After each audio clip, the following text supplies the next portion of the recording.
शकम् 69 नारायणाखिल गुरु भगवन्नमस्ते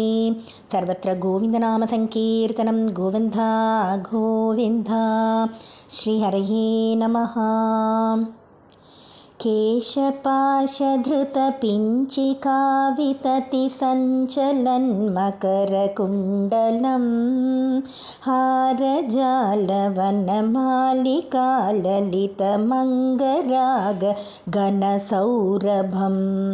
पीतचेलधृतकाञ्चिकाञ्चितमुदञ्चदंशु मणिनूपुरं रासकेलिपरिभूषितं तव हि रूपमीश कलयामहे।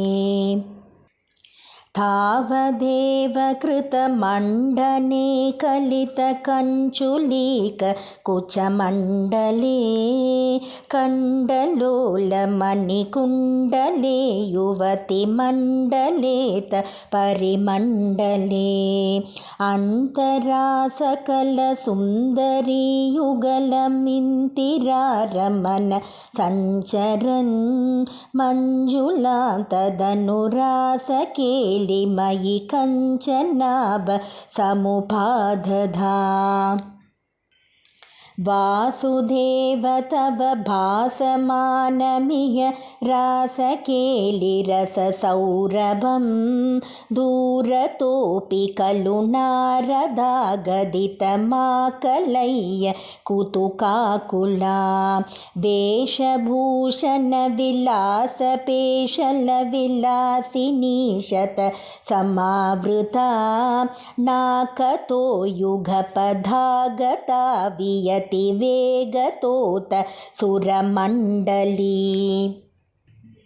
वेणुनादकृततानधानकलगानराग गतियोजना लोभनीय मृदुपादपातकृततालमेलन मनोहरं पाणिसङ्क्वनितकङ्कणञ्च मुहुरं सलम्बितकराम्बुजं श्रोणिबिम्बचलदम्बरं भजत रासकेलि रसडम्बरम् श्रद्धया विरचितानुगानकृततारतार मधुरस्वरे नर्तने तललिताङ्गहार लुलिताङ्गहार मणिभूषणे सम्मदेन कृतपुष्पवर्षमलमुन्मिषद् विशदां कुलं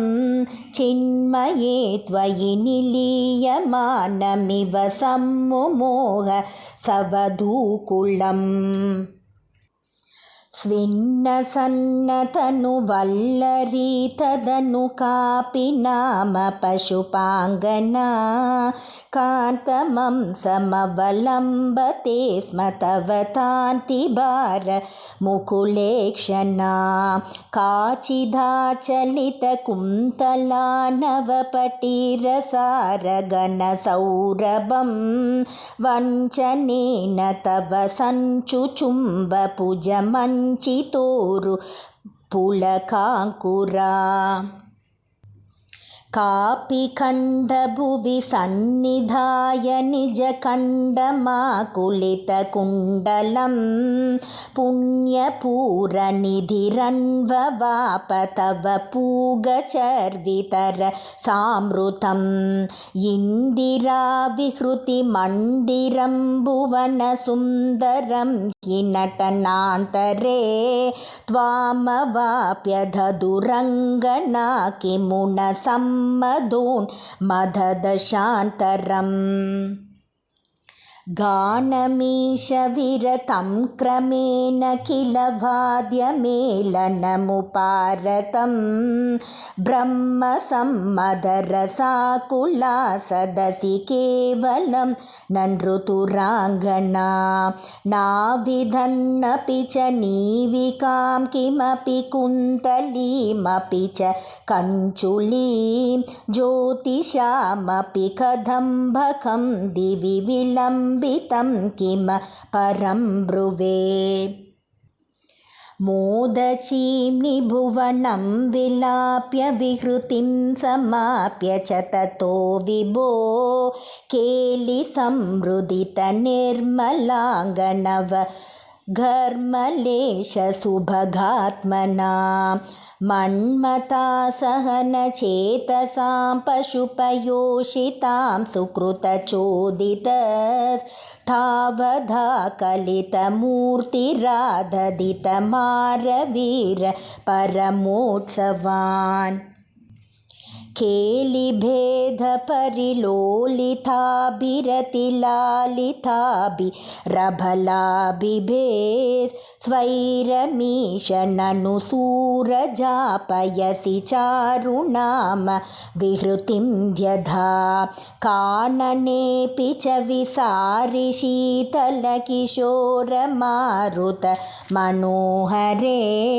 सूनसौरभमये विलासिनीशतविमोहनम् कामिनीरितिः यामिनीषु खलु कामनीय खनिधे भवान् पूर्णसम्मधरसार्णवं कमपि योगी गम्य मनुभावयन् ब्रह्मशङ्करमुखानपीह पशुपाङ्गनास बहुमानयन् भक्तलोकगमनीयरूपकमनीय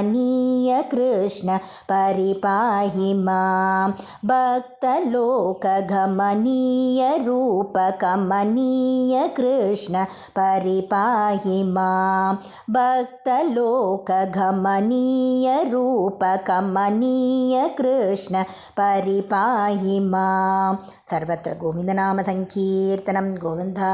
गोविन्द।